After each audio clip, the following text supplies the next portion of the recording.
And it's great to be back in the Energy and Commerce Committee. I love this committee. I love the work that we do. And the Steve Gleason Act represents one of the great things that we did as a bipartisan group. And, you know, too often we don't hear about the things that Congress does when Congress comes together to do some things that really are important and help a lot of people around the country.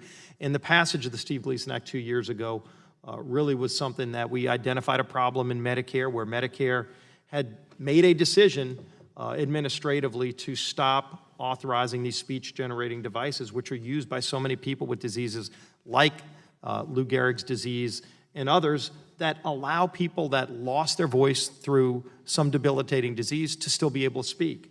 And Congress came together through this committee, through the work of our conference chair, Kathy McMorris Rogers, who's the lead sponsor of this bill, and myself and others. I got to know Steve Gleason over the years.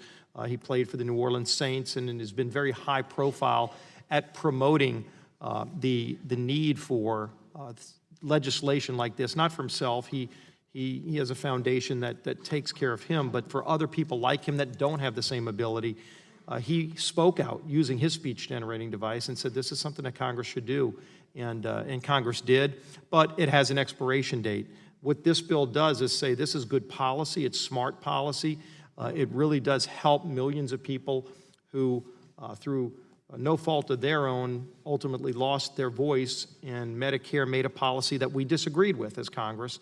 And let's keep that policy in place and make it permanent and help more people like Steve Gleason down the road. He's an inspirational person to me, to millions of others.